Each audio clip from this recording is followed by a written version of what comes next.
episode 22 of Talk That Talk. I'm your host, Fallon Stokes, and today we have a special guest. We have senior guard from the University of Central Arkansas, Savanna Walker. Welcome to the show, Savanna. Thank you for having me. Thanks for joining. So I just want to talk about, I have my family ties in Savannah, Georgia. That's how we got connected.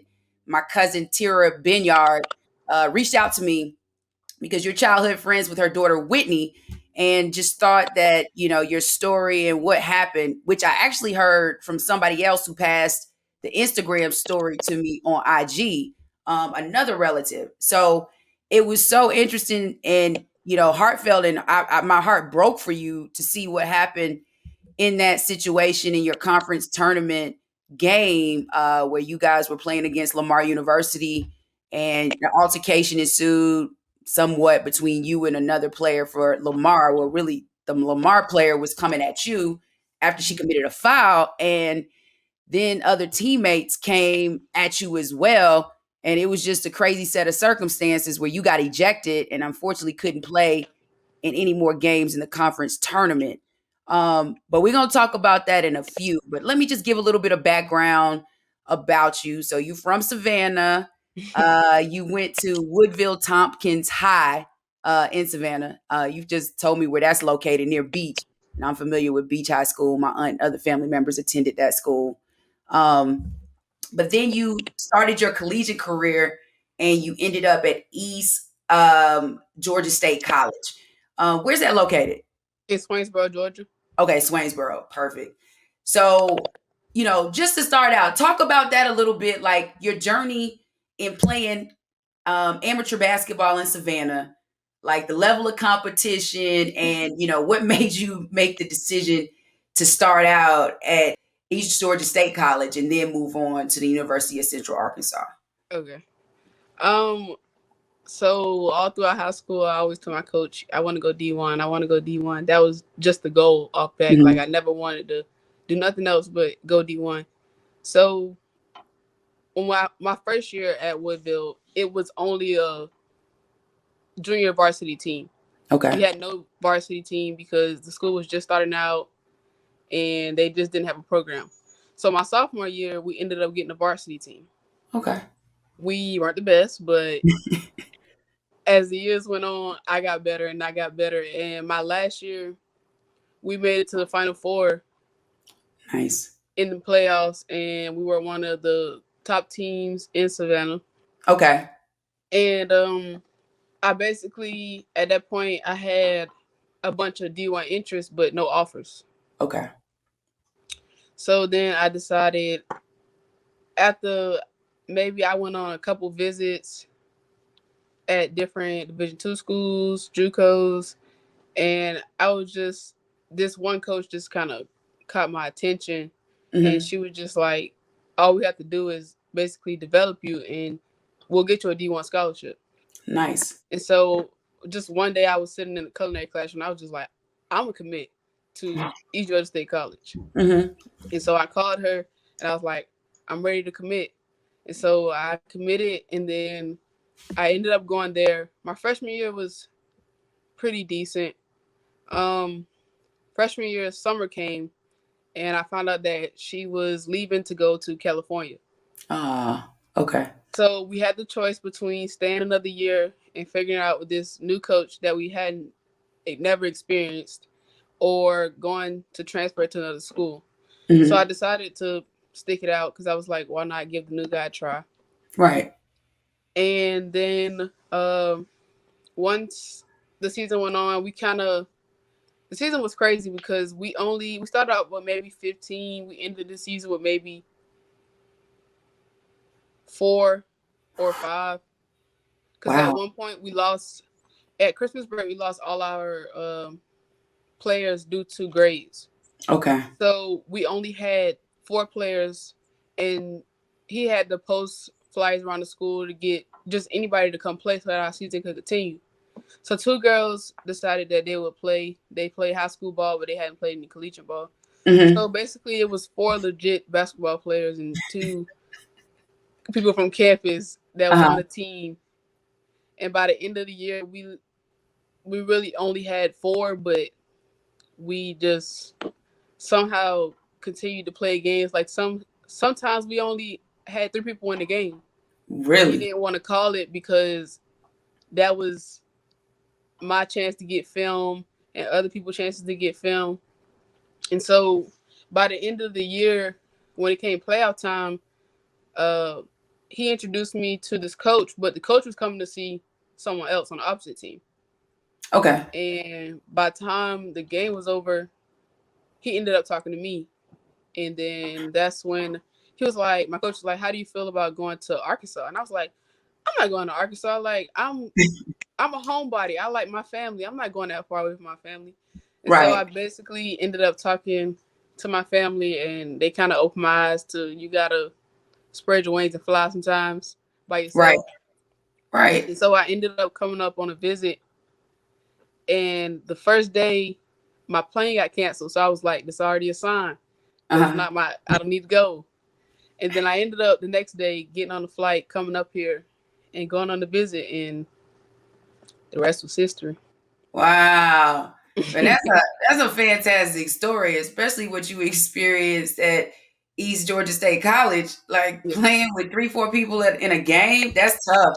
That's tough. And having to recruit people around the college just to feel a team. That's admirable, and that's shows the work you put in because you were able to transcend that into a D1 scholarship. So, talk about when you got to Central Arkansas. How was that transition, and how did you get acclimated, like getting adjusted from living in Savannah or living in Georgia to moving to Arkansas, which is still the South, but I think could be kind of different too, because Arkansas is pretty remote. So talk about that. Uh, my first year, the transition was hard, as far as like being away from home and Hmm. basketball.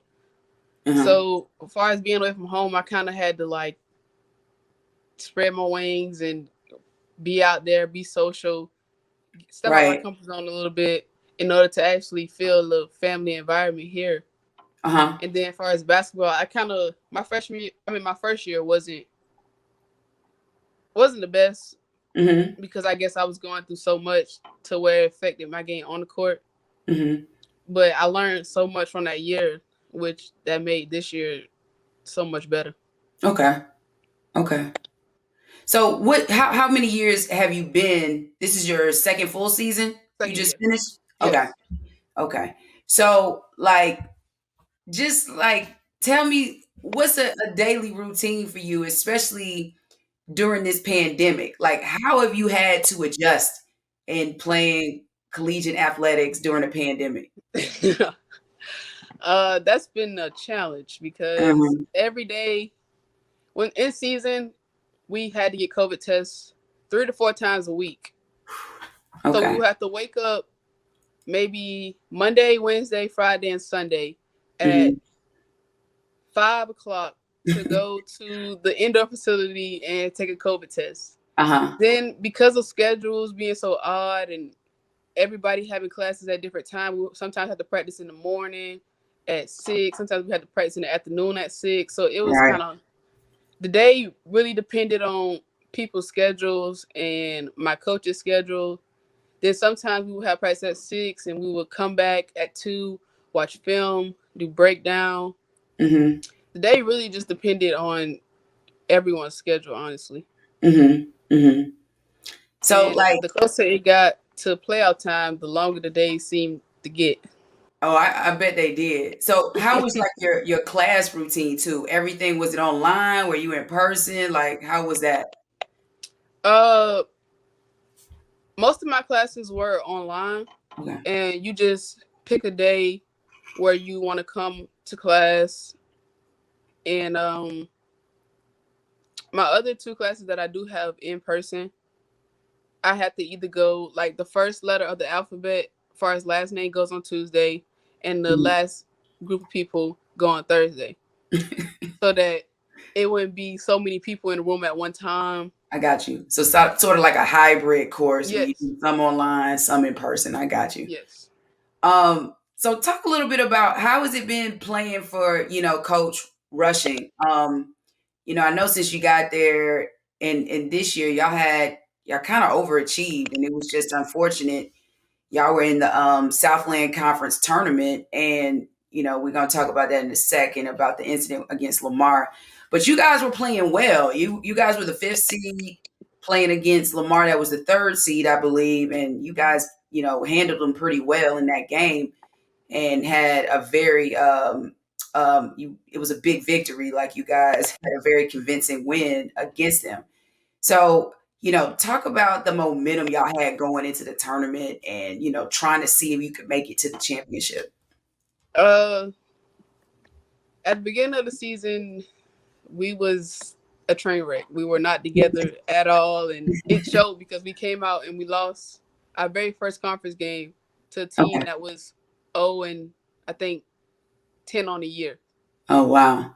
So we lost our very first conference game, and then we ended up having this come to Jesus meeting and ended up rallying together. And our first couple games after that were kind of shaky because we were still trying to fill each other out. Keep in mind that we didn't get to come here over the summer due to COVID, so we Right. didn't already have that chemistry. So we still was trying to figure each other out, and then we took an upset and lost to ACU like at the midpoint of the season. And Uh-huh. that's when I think everything clicked for us because we knew that we were supposed to win that game, but we ended up losing by 2. And after that, practice was different, the vibe was different, everything was different about the team. And I think everybody had finally came to the conclusion that everything else got to go out the door. Uh-huh. If we want to win, we got to figure it out here because eventually it's gonna be too late. Mhm. So we Mhm. ended up clicking, and we went on this run. I think we went on a 7 game run, and we lost one game that was SFA, and then we got right back on the run. And at the very last game of the season, we ended up losing to a 0-21 team, the worst team in our conference. Very last conference game, Oh, and man. that was a humbling moment for us before we went to the tournament because I felt like we was on this high, and I I'm gonna say we needed that humbling experience Mhm. before the tournament because I'd rather it had been in conference than in the tournament I got because you. last year we didn't even make the tournament at all. Even though there Okay. wasn't a tournament, we didn't Okay. make the tournament at all, and that was the first time in school history That y'all made the tournament, the conference that we tournament? didn't Oh, that we you didn't make. didn't. Okay. Okay. Okay. Well, I mean, like, what kind of player are you? Like, how do you get ready for a game? I mean, I know when you were at East Georgia State College, I mean, you were averaging around 19 a game before you left there, right?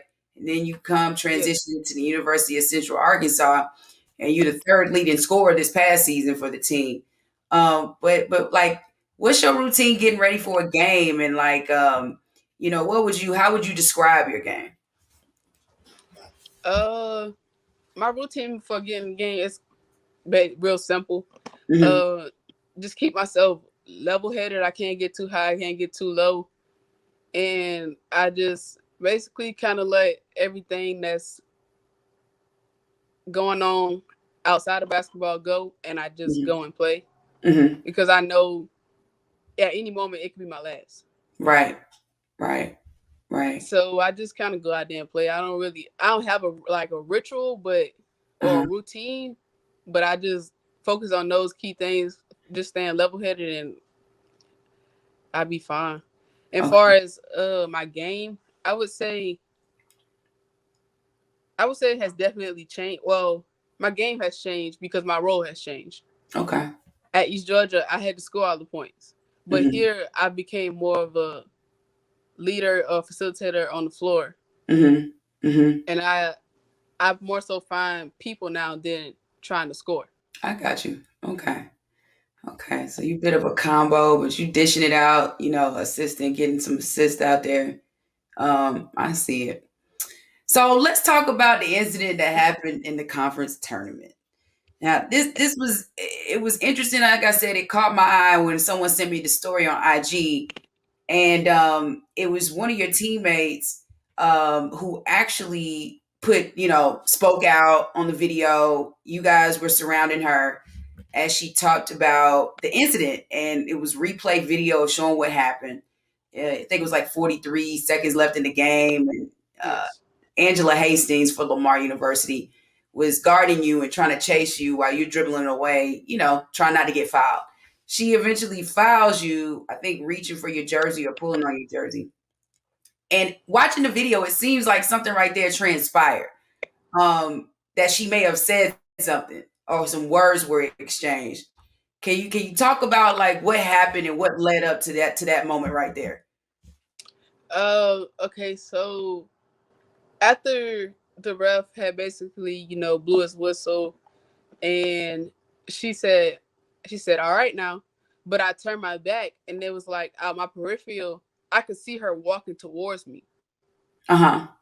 So I just naturally turned around because I knew she was going to either like try something, just because they was in a predicament to where they wasn't going to win. And Right. Lamar is known for they're known for stuff like this.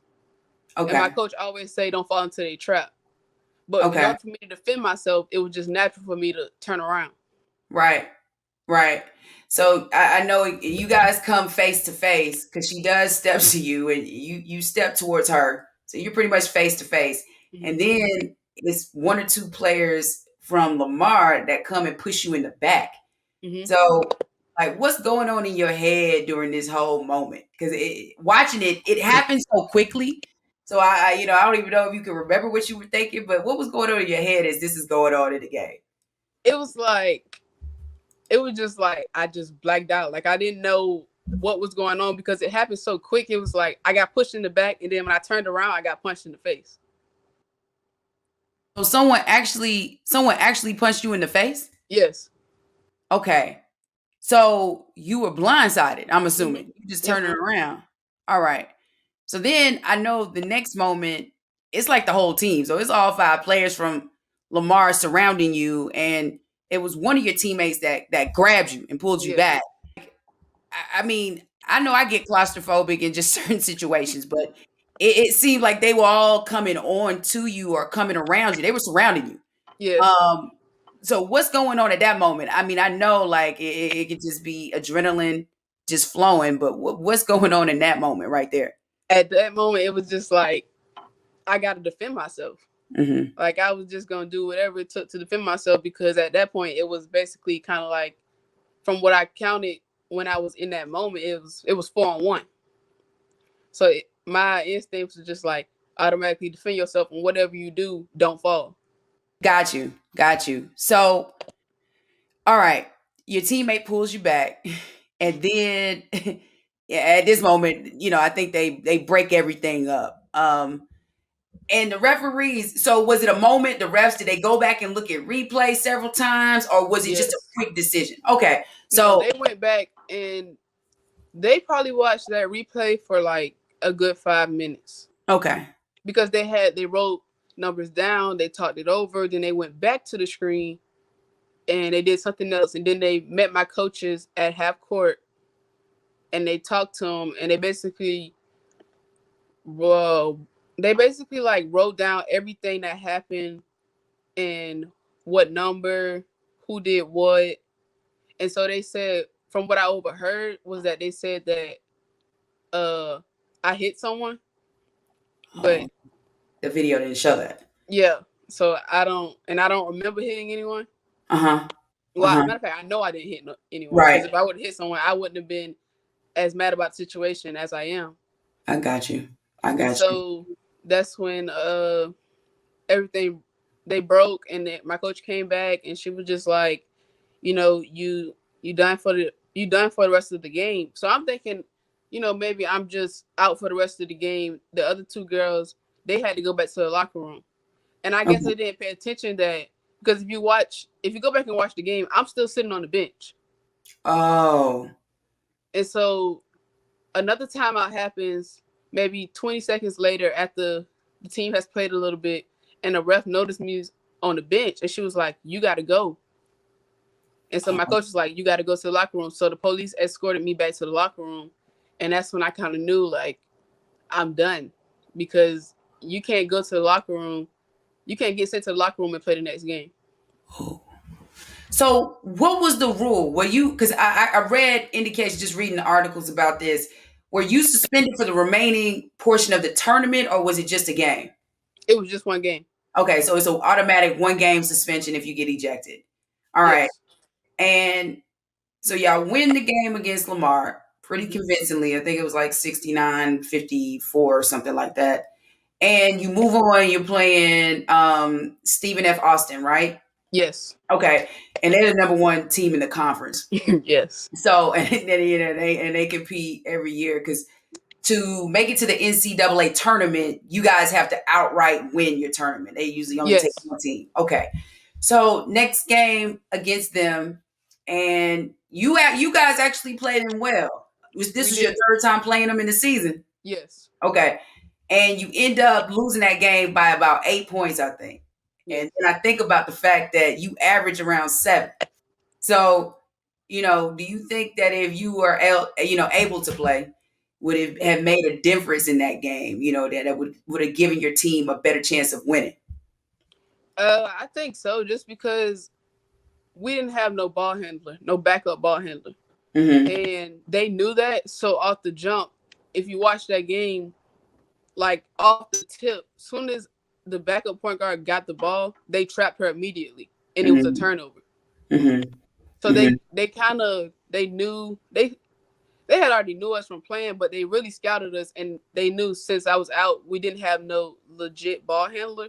So Mm-hmm. that kind of was our downfall, and I think I would have stepped up and probably played my best basketball Mm-hmm. just due to the fact that I knew we could beat them.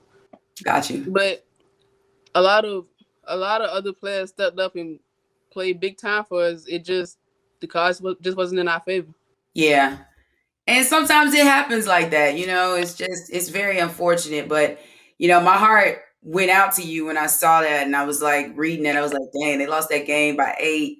She wasn't able to play. That would have been a huge opportunity. If your team was fully equipped to Yes, play Stephen F. Austin, then it may have been a possible different scenario. yes. And they went on to win the tournament and then advance to the NCAA tournament, I'm assuming. Okay. So, like, since it is a pandemic, I mean, I guess in so many words, you've been given another blessing or another opportunity that you could come back and play another year, even if you are a senior. Like, I was talking with some of my former teammates and friends, and I was like, man, if I had that option, I would have jumped on it. Like, I'm coming back. I'm gonna weigh my options, or if I wasn't, it was fantastic that kids who didn't feel comfortable because it was so much we didn't know in the beginning Hmm. during this pandemic that they were able to sit out and not be penalized and losing a season. So that's fantastic from that standpoint as well. So, talk about you coming around to making this decision that you want to come back and play an additional year. Like how big is this opportunity for you? It's huge. It's when she asked me, I didn't hesitate. Right. I didn't hesitate to answer, just because the way I went out is not the way that I want my story to end.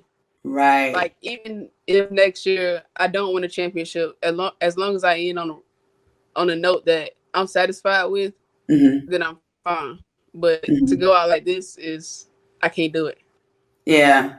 That's what I was thinking. I was like, that's such a blessing and a great opportunity for you to, end your story a different way. And I know as a player, if that had happened to me, that would not be the way I would want to end mine either. And it's just unfortunate that happened to you. It's so, things happen so quickly. Referees have to make decisions that sometimes they get wrong. They're Yeah. human, but it is such a disadvantage to you because of the fact that you lost a lot by being ejected out of that game. But you got a lot more to gain. That's awesome. Yeah. No.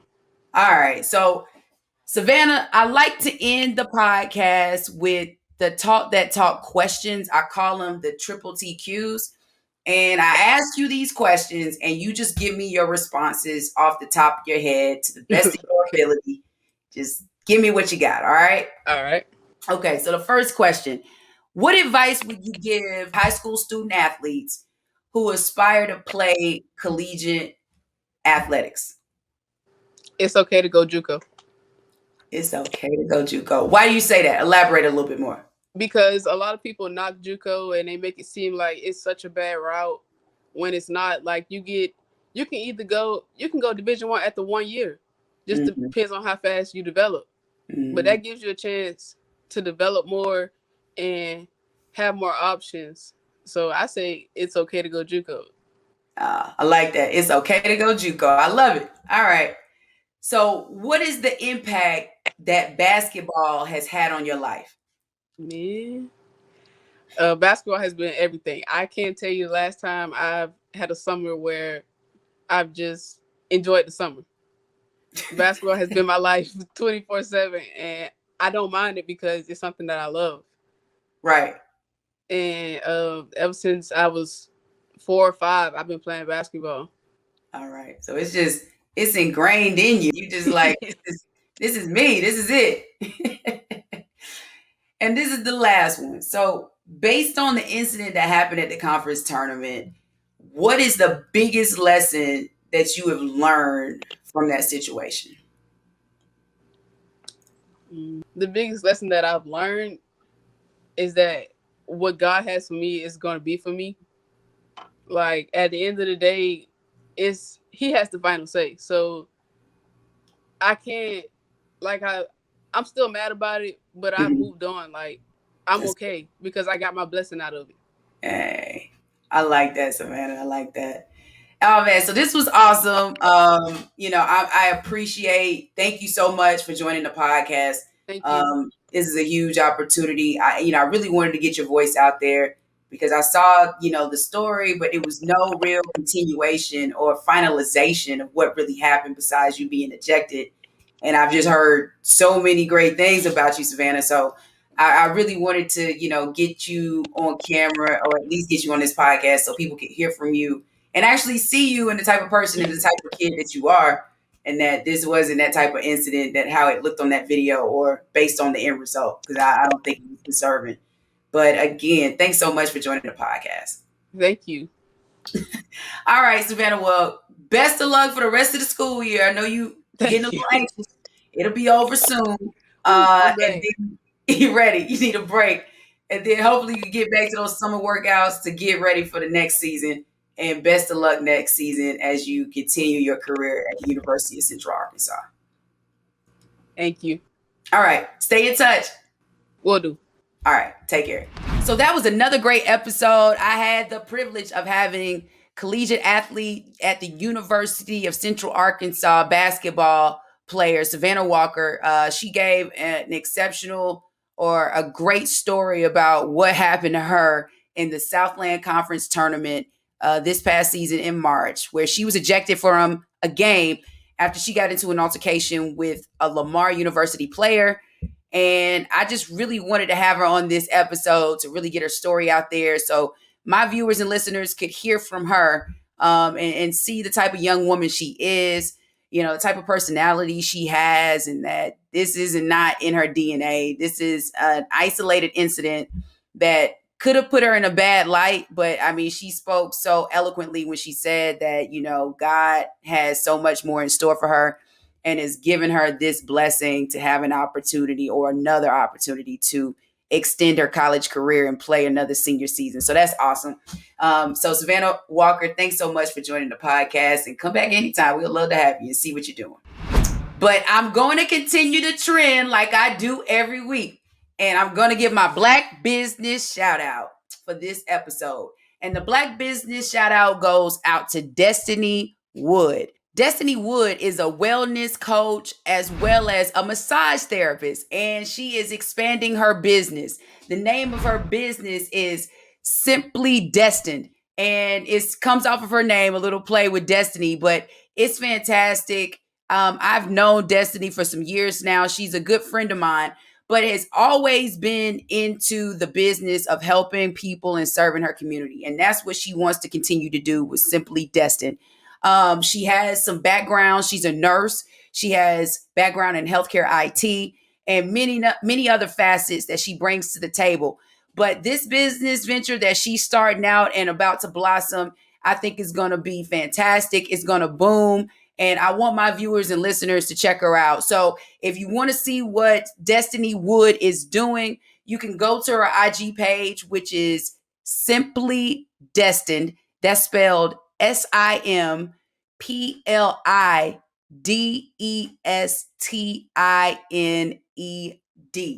And if you want to give her a call, you want to see about setting up some appointments for a massage, if you're having some aches and pains and just need some additional care, you can contact her. You can call her at her number at 1-833-733-8003. And again, shoot her a DM, go to @SimplyDestined, shout her out, tell her you're interested. She'll pass along some information. And she is just a sister that's doing great work in this community. So I'm always continuing the trend and shouting out the people in our community that are doing great things for the Black community. So that is the Black business shout out for the week. Go to Simply Destined. Check out Destiny Wood. Well, again, this was another one, episode 22. I had Savanna Walker from the University of Central Arkansas, senior guard, on this episode, and it was fantastic. Again, please subscribe. Check out episodes. We're 22 in now. Dang, that's gone fast. But we're keeping it moving, and I'm trying to continue to give my listeners and viewers great content that they can follow, be inspired by, or just hear a great story. But I think it's always great to get exposure ideas or just even the thoughts of other people so you can see what your way of thinking may be, and maybe come up with some different ideas yourself and different ventures that you want to do or achieve in life. So that's the whole thing. This podcast is to be inspiring and to give some knowledge. So I hope I continue to do that, and I hope you guys continue to love it. But this is episode 22. It's a wrap. See you next time.